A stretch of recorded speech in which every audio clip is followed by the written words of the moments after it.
설날 아침이었다.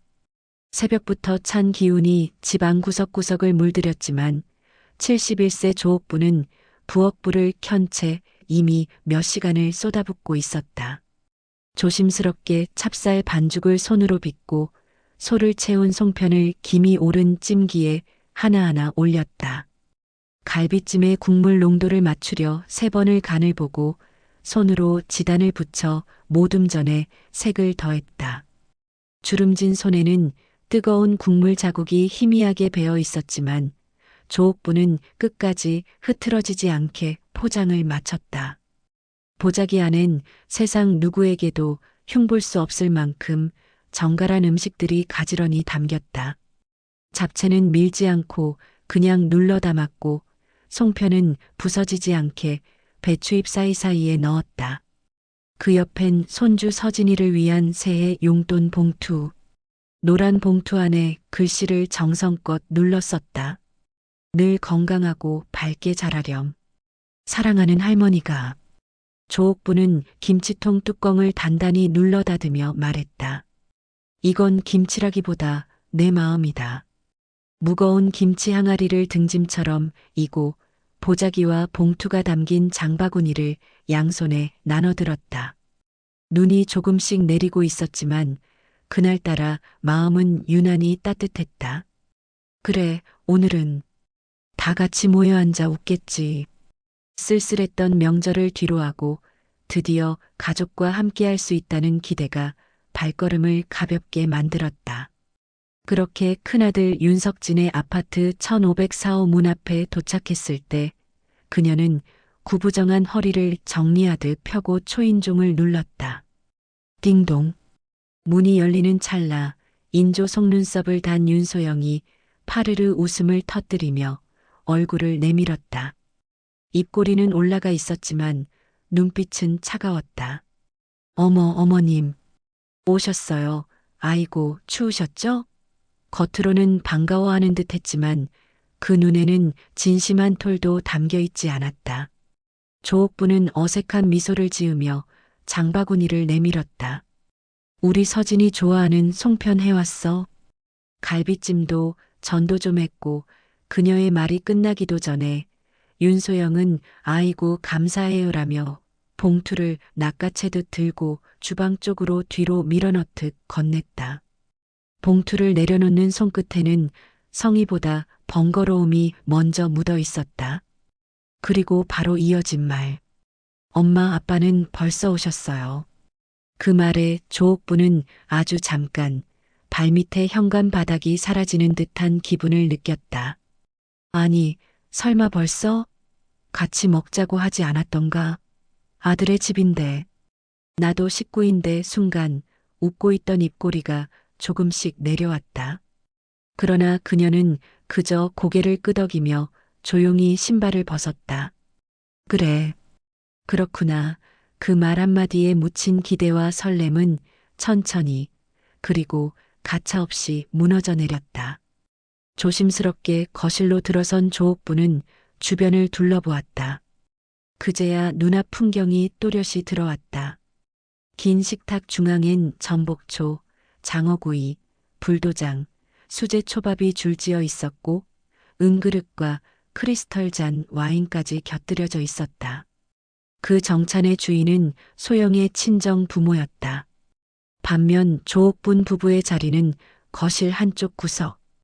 플라스틱 그릇에 편의점 도시락 2개가 전자레인지에서 갓 나온 듯 김을 모락모락 피우고 있었다. 조옥부는 천천히 젓가락을 내려놓았다. 음식에 손을 대지 않았지만 더는 목구멍이 열릴 것 같지 않았다. 눈앞에는 수십만 원짜리 재료로 꾸려진 상차림이 놓여 있었고 그 가장자리에 쓸쓸히 놓인 도시락, 뚜껑 너머로 자신이 만든 음식 보자기는 여전히 열리지 않은 채 발치에 웅크리고 있었다. 남편 김재만은 몇 번 숟가락질을 하다 말고 입을 다물었다. 젓가락을 내려놓는 손끝이 살짝 떨렸지만 아무 말도 하지 않았다.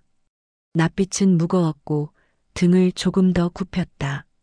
그 조용한 굴욕의 자세는 조옥분에게 더 깊은 고통으로 다가왔다. 여기까지 와서 이래야 했나. 그때 손녀 서진이 다가왔다. 광어회를 들고 장난스럽게 웃으며 말했다. 할머니, 이거 봐요.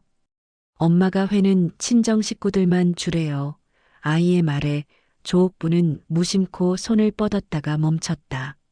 아무 잘못도 없는 아이의 얼굴을 보며 되려 고개를 끄덕였다. 그래, 서진아, 맛있게 먹어. 그 목소리는 한없이 낮고 부드러웠지만 그 안엔 꾹꾹 눌러 담은 슬픔이 묻어 있었다. 식탁 너머에서 윤소영의 친구에게 영상 통화가 걸려왔다. 그녀는 손에 든 스마트폰을 들며 말없이 웃었다. 어머, 여기 완전 호텔이지? 우리 친정 식사 대접 좀 봐. 그녀는 화면을 식탁 위로 비추며 은그릇과 초밥, 전복을 천천히 훑었다.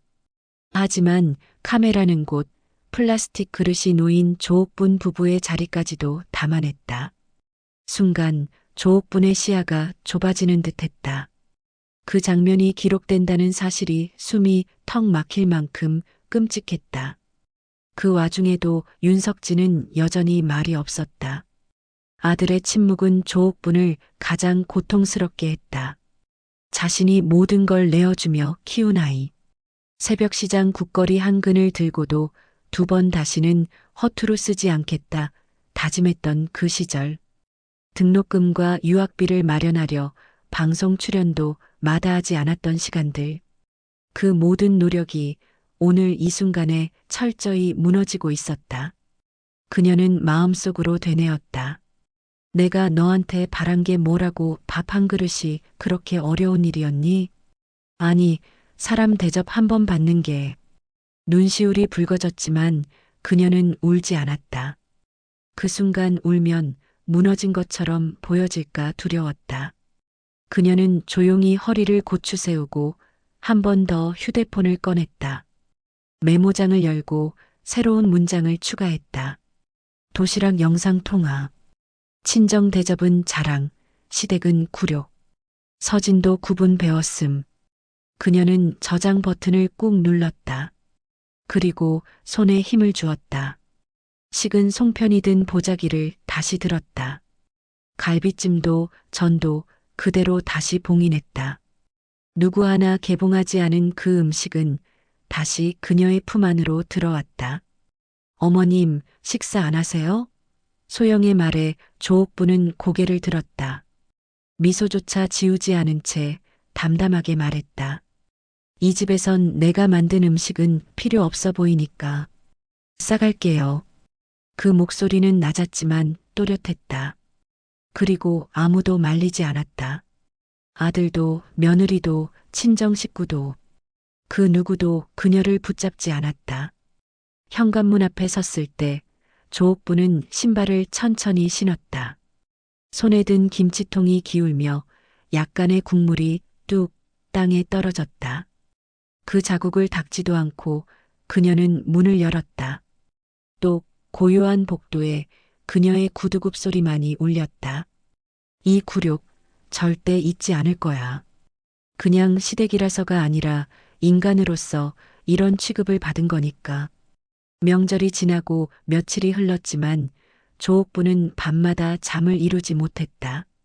눈을 감을 때마다 거실 한쪽에 놓인 플라스틱 도시락, 아무도 개봉하지 않은 갈비찜 담은 반찬통, 그리고 아무 말도 하지 않았던 아들의 얼굴이 떠올랐다. 이른 새벽 부엌 냉장고를 열었다. 구석에 남겨진 김치 한 통. 그것을 꺼내는 순간 조옥부는 깊은 한숨을 내쉬었다.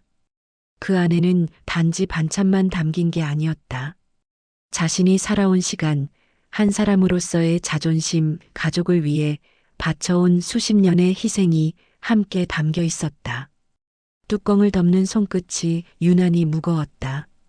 조옥부는 29이던 해에 종로의 골목길에서 전통요리 연구소를 열었다. 요리학원이라는 말도 낯설던 시절, 그녀는 스스로 도표를 그리고 강의안을 만들며 입에서 입으로 번져가는 손맛을 지켜냈다. 하루 3시간 수업, 밤에는 원고를 쓰고 주말이면 재료를 찾아 전국을 돌아다녔다.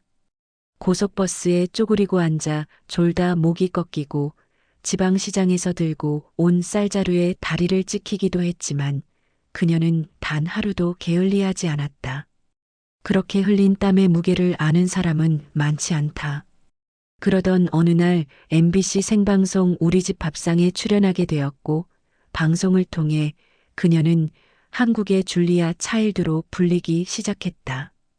외국인 기자들이 장 담그는 법을 배우겠다며 줄을 섰고 일본 요리학교에서는 그녀를 초청해 고수의 손맛이라 칭송했다.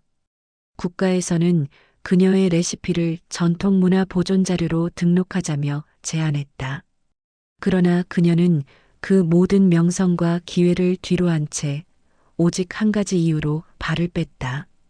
가족 때문이었다. 특히 큰아들 윤석진. 석진이 대학 등록금만큼은 내가 책임질 거야. 그 다짐 하나로 몇 년을 새벽 시장에서 살다시피 했다. 해가 뜨기도 전에 고기와 채소를 사들고 돌아와 주방에 불을 켜고 낮에는 강의, 밤에는 원고. 그러면서도 모은 원고료를 한 푼, 두 푼 모아 유학비를 마련했고 IMF 한복판에서도 등록금 한 번 밀리지 않게 했다. 아들이 결혼할 즈음에는 본가를 담보로 대출을 받아 3억짜리 신혼집 마련에도 손을 보탰다. 남편은 걱정했지만 조옥부는 담담히 말했다. 내가 조금 더 고생하면 되지. 젊은 사람들 시작부터 불안하면 안 되지. 처음 며느리 윤소영을 만났을 땐 손수 담근 유자청과 수정과를 들고 예의를 다해 인사했다. 그때의 소영은 말수는 적었지만 조용하고 겸손한 사람처럼 보였다. 그래서 다행이라 생각했다. 결혼 후에는 매주 토요일 집에서 요리 수업을 열며 며느리에게도 생활의 기술을 전했다. 된장은 살짝 볶아야 구수하고 갈치는 무에 소금을 먼저 뿌려야 비린내가 안 난다는 비법을 자상히 전해주었다. 하지만 어느 순간부터 며느리는 스마트폰만 들여다보며 네, 알겠어요로 일관했다. 조옥부는 그것이 서운했지만 애쓴다고 믿고 또 참았다. 산후조리도 도맡았고 손녀 서진이 고열에 시달릴 때는 밤새 병원에서 대기하며 기도도 했다. 소영이 어머님 없었으면 못 버텼어요. 라고 말했을 때 조옥부는 며칠을 그 말 한마디로 행복하게 살 수 있었다. 정성은 알아주는 사람 하나면 충분하다고 믿었다. 하지만 이번 설날 그 믿음은 모조리 무너졌다. 도시락 앞에 앉아 느꼈던 감정은 단순히 음식 차원이 아니었다. 그것은 자신이 걸어온 인생 전부가 누군가에 의해 가볍게 부정당한 순간이었다. 아무거나 먹어도 잘 드신다는 말 한마디가 수십 년을 바쳐온 조옥분의 손맛과 인생을 한순간에 짓밟았다. 그녀는 찬장에서 오래된 앨범을 꺼냈다. 프랑스 요리 대회에서 금메달을 들고 웃고 있던 사진, 방송국 분장실에서 메이크업을 받으며 인터뷰를 기다리던 사진, 세계 각국 셰프들과 나란히 선 사진들이 차례로 나왔다. 그리고 마지막 장 윤석진이 대학 졸업식에서 훈장을 들고 웃고 있는 사진이 끼워져 있었다. 내가 저 훈장 들고 설 수 있었던 게 누구 덕이었는데 그녀는 손끝으로 사진을 조용히 어루만졌다. 그리고 그날 처음으로 아들도 며느리도 아닌 오직 자신을 위해 눈물을 흘렸다. 그것은 비굴함이 아닌 다시 자신을 되찾기 위한 눈물이었다. 설날이 지나고 난 다음 날 조옥부는 평소보다 훨씬 일찍 눈을 떴다. 밤새 잠을 이루지 못한 얼굴은 푸석했고 몸은 유난히 무거웠다. 속은 밤새 뒤틀린 듯 쓰렸고 가슴은 눌린 것처럼 답답했다. 새벽빛이 스며드는 부엌, 어젯밤 치우지 못한 설거지들이 그대로 쌓여 있었다. 찬물에 수세미를 적시며 조옥부는 문득 어젯밤 거실을 스쳐간 김냄새와 웃음소리가 코끝에 되살아나는 기분을 느꼈다. 이제 다 지난 일이야라며 자신을 달래보려 했지만 마음 한구석은 허전함을 넘어 서늘한 외기로 굳어 있었다. 조용한 정막을 깨듯 갑자기 도어락에서 삐삐 소리가 울렸다. 소영아, 우리 왔어. 경쾌하고 밝은 목소리와 함께 현관문이 열리더니 날렵한 외투를 입은 또래 여성 셋이 거실로 들어섰다. 얼굴엔 풀메이크업, 손톱엔 반짝이는 젤네일, 귀에는 큼지막한 링귀걸이가 달랑였다. 조옥부는 주방에서 물기를 털며 고개를 들었다. 낯선 얼굴들. 윤소영의 친구들이었다. 헐, 너 시댁에서 산다길래 걱정했는데 완전 여왕처럼 살고 있잖아. 야, 이 집 진짜 넓다. 분위기 뭐야, 호텔이야 뭐야. 여자들은 거침없이 거실을 둘러보며 웃었고 소영은 소파에 턱을 괴며 능청스럽게 대꾸했다. 아, 친정 쪽만 잘 챙기면 돼.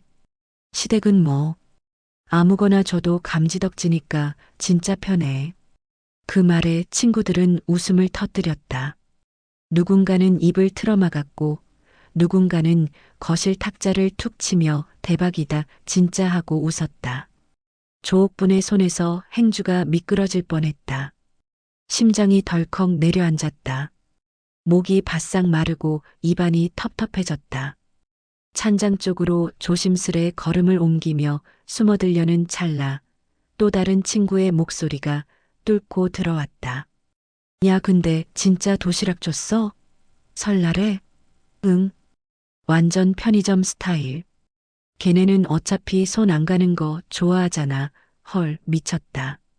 그 시어머니 요리 연구가 아니었어? 그래, 그래서 더 웃긴 거지. 지가 만든 김치 먹고 싶으면 지 집에서 먹으라 그래야지. 여긴 내가 주인이잖아. 조옥부는 그대로 굳어섰다. 손끝이 떨리기 시작했고 그 떨림은 손목, 팔뚝, 어깨를 타고 전신으로 퍼졌다. 김치 담그던 손, 된장국에 육수를 우려내던 손이 지금은 아무것도 움켜쥐지 못하고 공중에 떠 있었다. 아무도 그녀의 존재를 눈치채지 못한 듯 여자들의 대화는 계속 이어졌다. 그때 방 안에서 윤석진이 나왔다. 상황을 감지한 듯 어색한 웃음을 띠며 말했다. 어머니, 소영이 친구들이 그냥 농담한 거예요. 분위기 맞추려고 과장해서 그런 거지 뭐. 조옥부는 고개를 돌려 아들을 바라봤다. 그 눈 속엔 어떤 죄책감도 사과도 없었다. 오히려 제발 이 정도로 넘겨주세요라는 비겁함이 10개 번져 있었다. 조옥부는 말없이 조용히 뒤돌아서려다 주방 테이블 위에 던져진 윤소영의 휴대폰을 흘끗 보게 되었다. 잠금이 풀려 있었고 그 순간 알림창이 올라왔다. 단체 채팅방 대화가 반쯤 보였다. 키읔키읔 도시락 인증 완료. 감동했겠지 뭐 어차피 아무거나 좋아하신다며. 키읔키읔 순간 조옥부는 손끝이 얼어붙는 듯한 충격에 휩싸였다.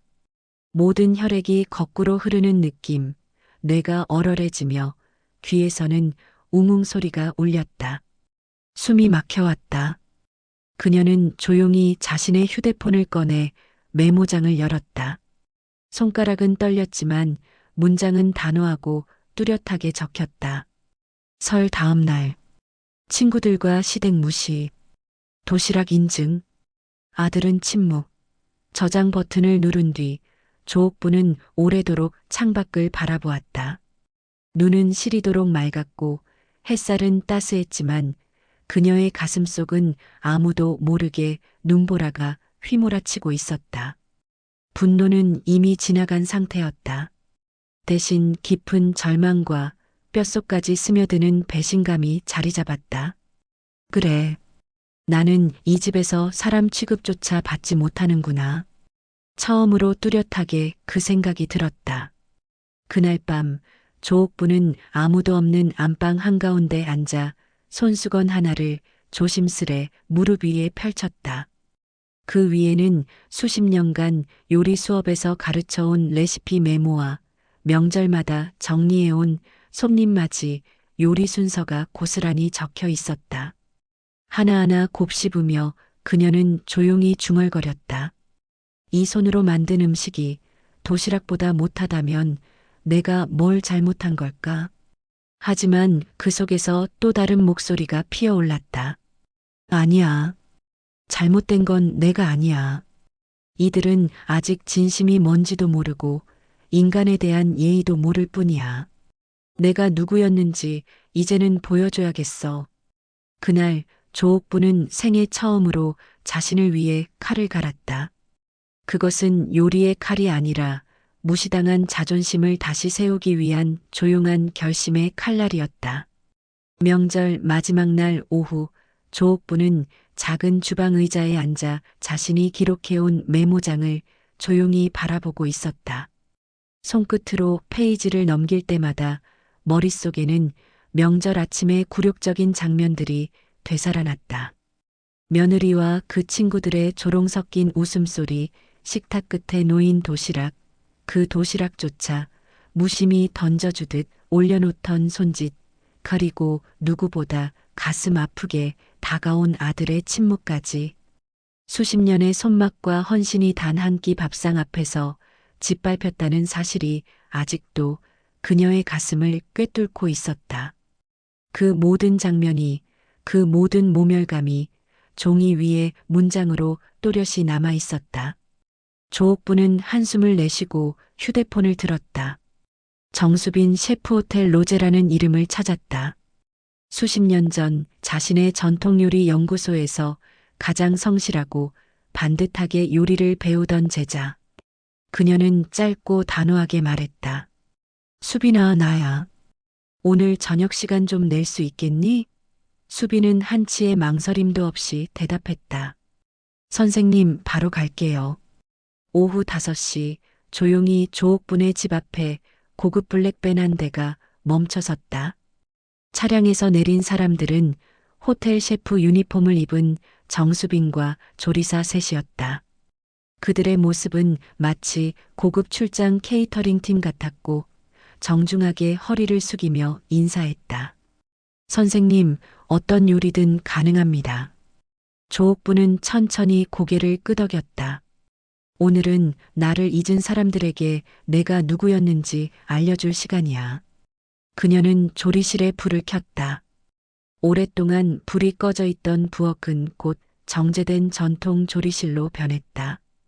백자 접시, 육수 가마솥, 정온 팬, 손질된 재료들이 빛을 머금으며 제자리를 찾았다.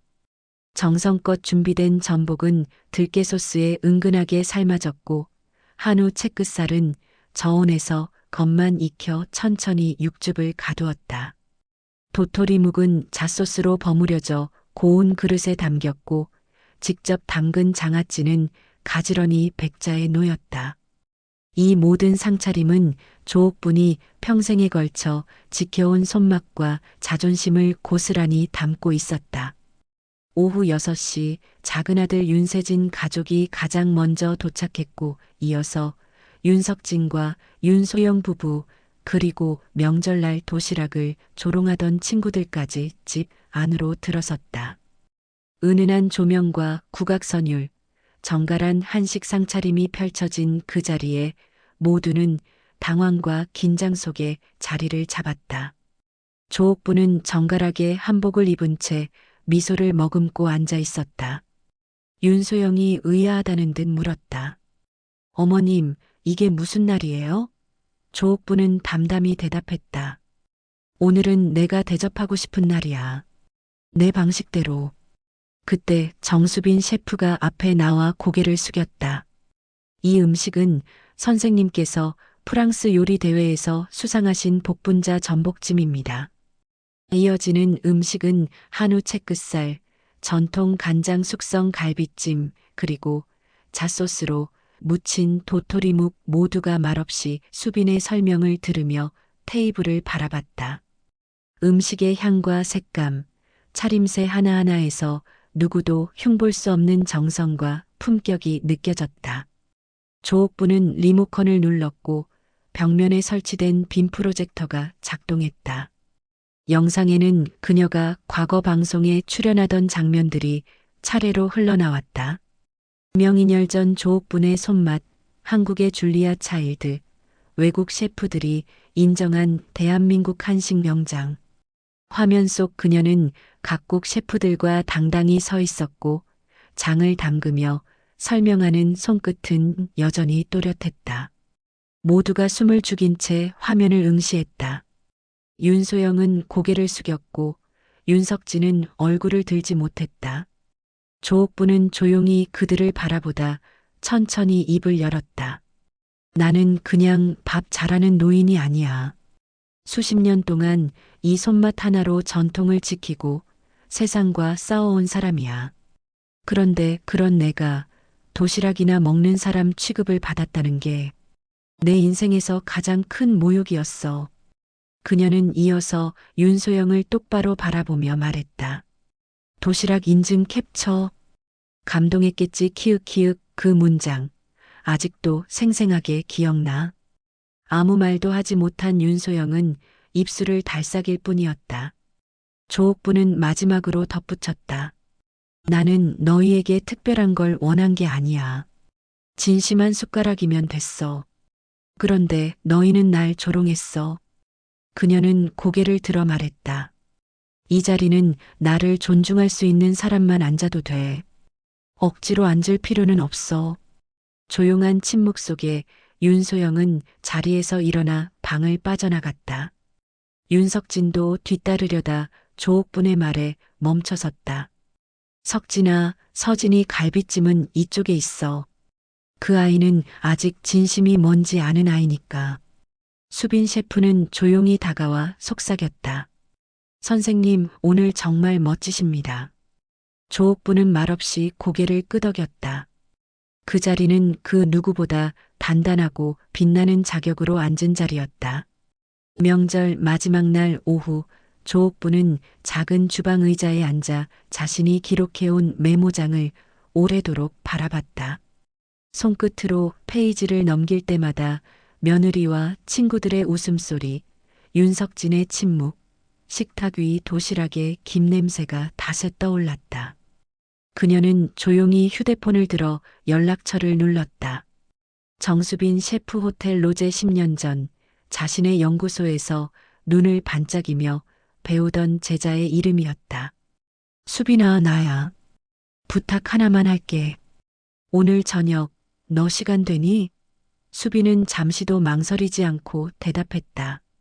선생님, 바로 갈게요. 약속한 시간보다도 빨리 조옥분의 앞마당에 블랙벤 한 대가 멈췄다. 차량에서 내린 사람들은 호텔 셰프 복장을 한 수빈과 조리사 셋. 마치 미슐랭 출장을 온 듯한 단정한 자세로 인사했다. 선생님, 어떤 요리든 가능합니다. 조옥부는 천천히 고개를 끄덕이며 말했다. 오늘은 나를 잊은 사람들에게 내가 누구였는지를 알려줄 시간이야. 그녀는 한 박자 쉬어 숨을 고른 뒤 조리실의 조명을 켰다. 불이 들어오자 주방 전체가 마치 방송 세트처럼 변했다. 칼과 도마, 가마솥, 백자 접시, 소형 제면기까지 오랜 시간 조리 연구에 매달렸던 그녀의 손길이 머물던 도구들이 조용히 다시 숨쉬기 시작했다. 셰프들은 분주하게 움직였고 주방에는 고급 육수 냄새가 퍼지기 시작했다. 손질된 전복은 들깨 소스에 은근히 삶아지고 한우 채끝살은 정온 팬에 겉만 익힌 후 숙성 소금으로 마무리되었다. 도토리묵은 잣소스로 버무려졌고 장아찌와 젓갈류는 직접 구운 백자의 가지런히 담겼다. 상차림 하나하나에는 조옥분의 철학과 손맛이 깃들었다. 그 모든 음식 위에 그녀는 자신이 지켜온 자존심을 한 겹씩 얹고 있었다. 오후 6시 손님들이 하나둘 도착했다. 작은 아들 윤세진 가족이 먼저 도착해 조용히 앉았고 이어서 윤석진과 윤소영 부부 그리고 며칠 전 거실에서 도시락, 조롱을 하던 친구들 일부가 따라 들어왔다. 집안은 은은한 촛불과 잔잔한 국악선율로 차분히 꾸며져 있었고 벽면에는 대형 빔 프로젝터가 설치되어 있었다. 소영이 불편한 듯 눈썹을 찌푸리며 물었다. 어머님, 이게 무슨 날이에요? 조옥부는 평온하게 미소 지었다.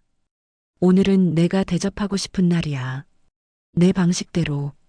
테이블 중앙에는 호텔 뷔페를 능가하는 고급 한식이 예술처럼 차려져 있었고 수빈 셰프가 깍듯하게 인사하며 요리를 하나씩 설명하기 시작했다. 분위기는 긴장 속에서도 기대감이 피어올랐다. 그리고 그 순간 조옥분이 조용히 리모컨을 눌렀다. 프로젝터 화면이 벽에 켜지며 과거 그녀가 방송에 출연했던 장면이 흘러나왔다. 명인열 전 조옥분의 손맛 한국의 줄리아 차일드, 전통을 지켜낸 요리 연구가 외국 셰프들이 인정한 대한민국 한식 명장. 화면 속 조옥분은 자신감 넘치는 눈빛으로 인터뷰에 응하고 각국 셰프들과 함께 전통장을 소개하고 있었다. 순간 거실 안은 숨소리조차 줄어들 만큼 조용해졌다. 윤소영은 당황한 듯 핸드백을 움켜쥐었고 윤석진은 고개를 숙인 채 움직이지 못했다.